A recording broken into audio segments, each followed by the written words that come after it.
Welcome to the Falcons Fanatic Podcast, your dirty birds every weekend.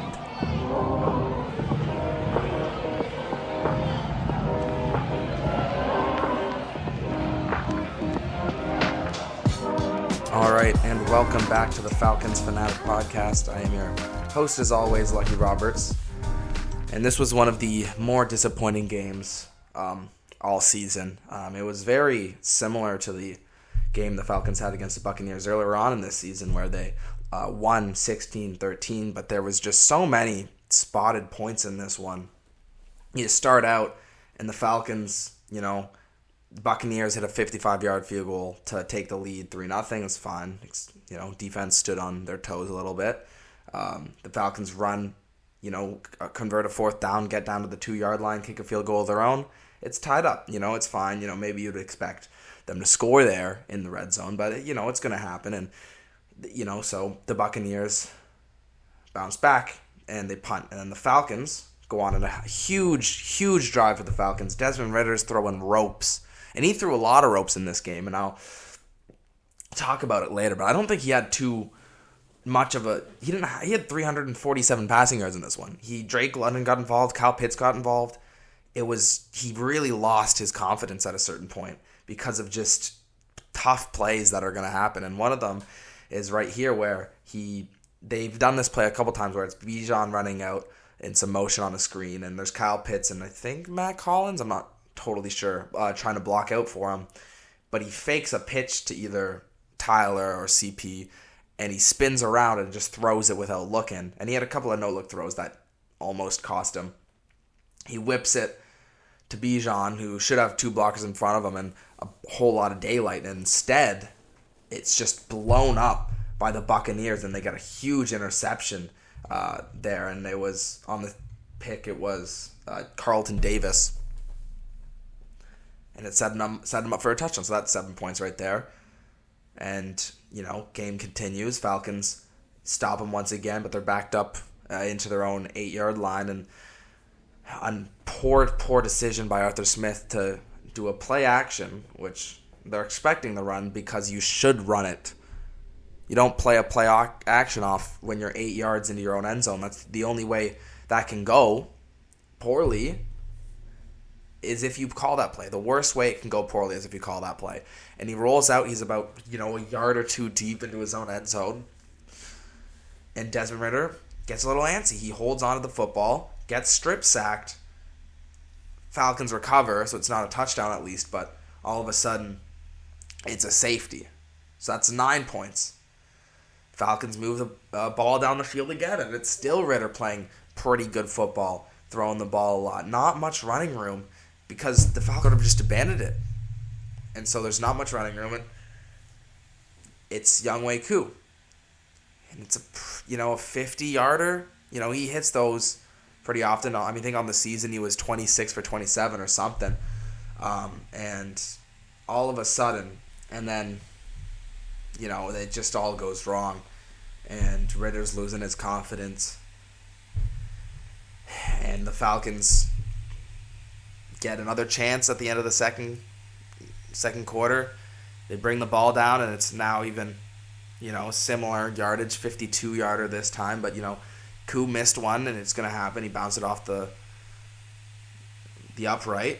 That's going to happen sometimes. He's been pretty much perfect this season. You're going to let him have a miss, but he's going to have to bounce back and hit this next one here to end the quarter. And he hits it, and it's instantly off. You can tell it's not going in. And it sort of hooks pretty close to that left upright right there, but it doesn't go in, and that's 2 missed field goals. You calculate it all. You got the pick six essentially, the safety, the 2 missed field goals. That's a 15-point swing. That's 15 points. We've just spotted the Buccaneers for no reason. So now we're playing uphill. We're gonna have to beat them by more than 15 if we want to win this football game. And if you look at the stats,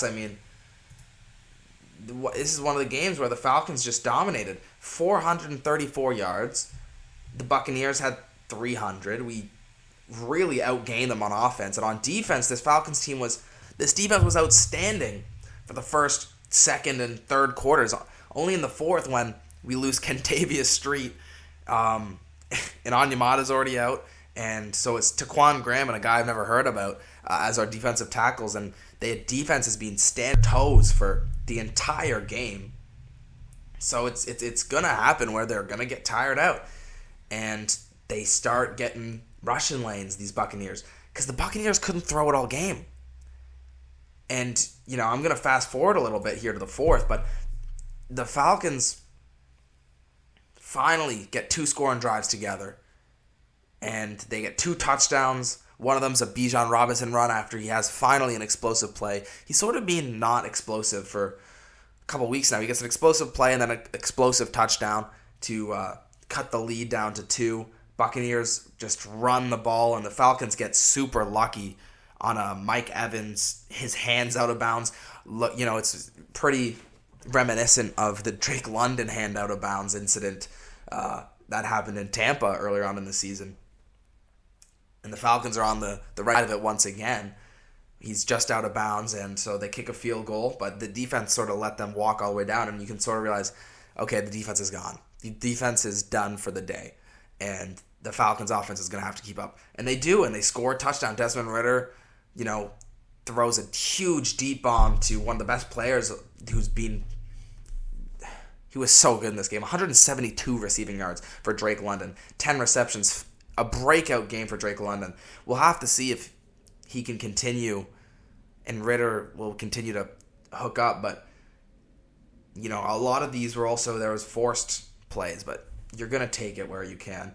Kyle Pitts, 57 receiving yards, mainly off of one blown coverage by the Buccaneers, the first touchdown of this game. But Drake London was dominant. He kept just high-pointing that football, plucking it out of the air before any Buccaneers could even get a fingertip on it.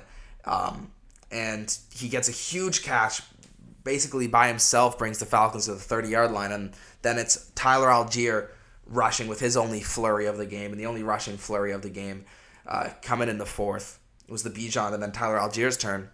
He gets a punt. He knocks the Falcons down to the 10-yard line, and it's then it's given to Desmond Ridder, who outruns. I think it was defensive end Levante David. Maybe I think he's. We'll have to see. I totally remember, but it was a huge play. Stiff arms him, gets around the corner, sneaks into the end zone. The Falcons take the lead, get the 2-point conversion there to Drake London as well. He had one of those, and so the Falcons are up 3, and you're like, if they can just stop them to a field goal here, or, I think the offense is moving great. Leave the Falcons offense enough time by letting them score a touchdown, or let them kick a field goal, or just stop them straight out.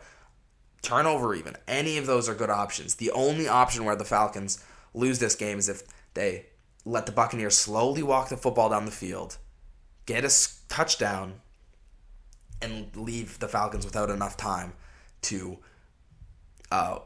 come back and answer. And the Falcons almost did. The Buccaneers walk it down, and they're at the 50-yard line, and it's 4th and 1. 2-minute warning just occurred. The crowd is bumping. Everybody's excited. And the Buccaneers are met at the line of scrimmage, met at the first down marker, and they just push through. And then, all of a sudden, it's popped out. Rashad White loses the football. It's on the floor. I think it was popped out by Andre Smith. Andre Smith pops it out, and he fights for it. It looks like he recovered it, and they didn't review it. And I could tell the ball was out the whole time. They didn't review it. And you're like, okay, that was a fumble and recovered by Andre Smith, but I can see why they came to that decision. Understandable. And the Falcons defense is getting the energy. They have the energy.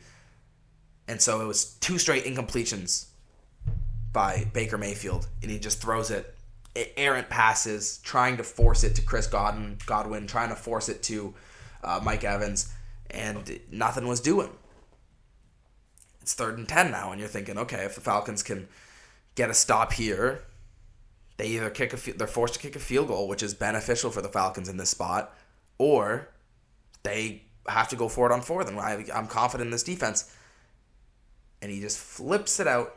So we get the two incompletions, and it's a third one, and we get some pressure. He whips it basically at the floor, and they call holding on Clark Phillips, who has been so good and who was so good in this game. And they call holding on Clark Phillips, and you look at the replay, and it's contact that's at every single route. They just decided to call it this time on the rookie. That's game-changing. That is a game-changing play. First down, 5-yard penalty. The Falcons defense continues to ball out. This secondary continues to ball out. Another dose of two incompletions. I might be mistaken, but maybe even 3. And it's 3rd and 10 or 4th and 10. Similar situation. The Falcons get pressure. Mayfield just barely gets it off, but this time it's floated perfectly to Chris Godwin. And he's at the first down marker, and he gains an extra 5 or 10 after that. And then they run it down the throat because they're in field goal range. They have no reason not to. They run the clock down. They run the ball down. And it's 30 seconds left. And Richie Grant gets beat by Cade Otton, and the Falcons lose. Because Cade Otton gets the touchdown. There's 30 seconds left with 2 timeouts for the Falcons because they used the timeout to try to get the Andre Smith recovery overturned. And, oh man, this was so frustrating. This was so frustrating to watch. This whole game, this Falcons team was punting back and forth, getting nothing doing. And Desmond Ridder was playing a fine game. His throws that he was getting, sure, in the third quarter, yes, he forced too many throws, and he was getting, he was forcing throws out of necessity. The Falcons team was down by 9, and these play calls, why are we throwing it? As soon as we hand it off, we were moving the football. We did 2 straight possessions. Throw. Incompletion. What are we doing here? It's just so frustrating because this defense kept bailing them out. We spotted them 15 points in the first half. This defense continues to stop them at every single time of asking. There was one play where the Falcons in the third got beat on a screen, which would have been a huge stop there as well. That was another turning point. And it was a missed tackle, sort of a missed angle there by Jesse Bates. But Jesse Bates played so well in this game. Huge tackles. Not even just making the tackle, but making the tackle and stopping them in their tracks, not letting them get 3 extra yards afterwards. Huge tackles by Jesse Bates. He had 9 in this game, a tackle for loss. He was so good in this game, had 1 bad angle. And this whole defense, Caden Ellis as well, 10 tackles for him. Clark Phillips is balling out. AJ Terrell, after having a tough game last time against the Buccaneers, against Mike Evans, where he got burned a couple times, he locks Mike Evans down, only 8 yards, 1 reception for Mike Evans. AJ Terrell plays great. Clark Phillips, coming in for the Jeff Okudah, who's injured, he plays a great game. The hold is the only knock you can have on his resume from this game and from last game even as well. And that was a ticky-tack type of play. Calais Campbell was great. Contavious Street, when he was in there, was great. It just, our injuries piled up, not only on the defensive line, but on the offensive line. We're at a point we were only playing with we were playing with Matthew Bergeron. He was our only returning offensive lineman, and he's a rookie. He's still figuring this stuff out. And we were playing with basically 5 new offensive linemen because everybody else was injured, and Chris Lindstrom comes back in the game eventually. And I think that's why Arthur Smith fell away from the running game. But even still, the passing game was not working at that point. And you had to look somewhere else. And Kyle Pitts and Drake London answered the bell. Bijan Robinson also had 50 yards here with 5 receptions. But Drake London, man, just what a performance. And finally, a breakout performance. And because his past breakout performances have been, 60 yards, 70 yards, 80 yards. Not stuff to write home about. 172 yards, a 2-point conversion, 10 receptions. That's stuff to write home about. And that's a great great performance by him. And he just, to the last second, he was bailing this team out, where he got that catch on the 5-yard line. We were 5 yards short. Man, that would have been a great freaking catch to have. And so you look, the Falcons lose by 4, and you think, well, Younghoe Koo, if he hits those 2 extra points, 2 field goals, look where the Falcons are. And I agree with you. Sure, if he hits those. But how many times has he bailed this team out? And, you look even straight at that Buccaneers game earlier on in this season where he bailed this team out. He can afford to have 1 week off. And that was this. And that's fine. It's going to happen. But I want him to be knocked down for the rest of this season. I don't want any more misses, or else we are actually going to have a conversation about him. Taquan Graham was very weak when he came in. Was it Travis Bell? I don't even know. But we became super weak on the defensive line. We were walking with our 4th and 5th defensive tackles. And you could tell they were just able to walk the ball down, and we couldn't get those stops like we have been this whole season. And, like we had been able to. Calais Campbell has had some great plays as well. This defense is so good. And hopefully we can get right. We can get Onyemata back maybe. We'll have to see. And that would definitely be an improvement over Contavious Street. I'm not Contavious Street. Hopefully he comes back. Over Taquan Graham, who I've liked in the past. But it's going to happen. It's so freaking frustrating. And you can tell why is Arthur Smith continuing to have faith in a guy who fumbled the ball twice here. He recovered his own once, where it was on a sort of a keeper. You've seen him drop it so many times. It was a read option, and he dropped the ball. And then the other one in the end zone. And then he had some very questionable throws in the third quarter. And I don't fault him for continuing to have him in the game, but run the football, man. Whenever we ran the football in the second half, it actually worked, and it took so long for this team to finally get back to it. So as we look to the future, all teams now in the NFC South, I'm not counting Carolina as a team currently, 6-7, still all to play for. But if you look at the Falcons' schedule upcoming, it's a little tough. Obviously we have Carolina next week, and we'll take care of that. And if we don't, I think the season's over. So we'll be 7-7. But then you look even more forward in this season, and we have games against Indianapolis, who are tough. Chicago, who's tough. They just beat a really, really good Lions team. So, it could go either way there. And then you have a game against New Orleans, which is, going to be the most either way game you could possibly have. There's only one more home game in the season. It's going to be versus Indianapolis. Probably our toughest match on the schedule left. But I think if we can go 2-2 down the stretch, we'll be put at 8-9. And, the win against New Orleans is what I'm counting on, and the win against Carolina is what I'm counting on. And if we can take care of that, who knows? It's really just, we need to go 3-1 if we want to win the division. And so either a win against Chicago or a win against Indianapolis is going to have to be impending. But it's also you can't take advantage. Who knows what's going to happen against New Orleans? Who knows what's going to happen against Carolina? And I don't think this team deserves to go to the playoffs. I don't think any of these teams deserve to go to the playoffs, and one will, and I hope it's the Falcons. But then again, I hope Arthur Smith gets fired, because this team has talent across the board. And I think Terry Fondo's done a great job of building up this defense and giving us a chance to be dominant with Ryan Nielsen at the helm, and giving us some great offensive weapons and great offensive players. I just think the head coach is in the wrong spot and the quarterback's in the wrong spot.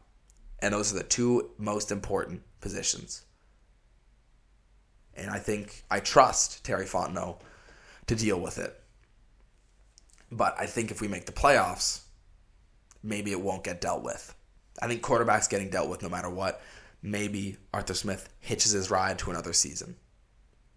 But I really cannot take this team losing any more football games. Oh, I can't. I really, I've had it. It's been, 5 seasons of this, 6 seasons of this exact season on repeat. I'm sick of it. Anyway, we'll have to see what happens next week against the Panthers. Hopefully Tampa Bay, New Orleans drop some games. But we will have to see. I'm going to be taking a break, and I'll be coming back talking about the other games that have happened already in this window, this 1 o'clock window, and then I'll have you guys on your way. So thanks for listening, and I'll be right back in a sec. All right, and I am back. The Ravens beat the Rams 37-31 in overtime. The Rams were leading throughout this game. Ravens fight back Lamar Jackson with some huge plays down the stretch, and they win to improve to 10-3. Rams, that's going to put a dent in their playoff pursuit. It is a great performance by Lamar Jackson and my fantasy team, and I will take that for sure as the Ravens solidify themselves in that AFC North. You look here to the Bears and the Lions. The Bears, surprisingly, they were 4-8 coming into this match. They went 28-13. Never was in doubt for the Bears against the Lions. And it was a great game. And I'm hearing people on Twitter talk about, Justin Fields and how good he was in this one and how they believe in him. And I'm thinking, if we can't get one of these quarterbacks at the top of this draft and we don't have one of these second, late to first rounders who really impresses us, I'd be down to take a shot on him for a season. I think he provides some things that Desmond Ridder currently does not, and that Heineke does not. And, I'd like to bet on his talent, but we'll have to see, and especially because it would be a cheaper option than moving up in the first round. But once again, maybe we bottom out. Maybe 6 wins is all we get, and maybe we have around a top 10 pick once again. So who knows? And it's a little cheaper to move up. The Bengals beat the Colts 34-14. The Colts are the team the Falcons are playing in 2 weeks from now. The Bengals improved to 7-6, and they're also trying to fight back after a really slow start this season, finally becoming above 500 and in control of their destiny a little bit here. And led by Joe Burrow's out, Browning. So it was impressive to see him run the team better than Burrow has this season, and against a pretty tough Colts team. The Browns, talking about Browning, the Browns beat the Jaguars 31-27. Another team trying to make the playoffs, trying to find their way in a very tightly contested AFC North. They won 31-27 against the Jaguars, who have sort of wrapped up the AFC South, especially with the Texans going down with the loss and the Colts going down with the loss. But, they're 8-5, and there's still much more season to be played. But the Browns win that one in a high-scoring match, which Jaguars is on cue, on brand for them, but Browns not really.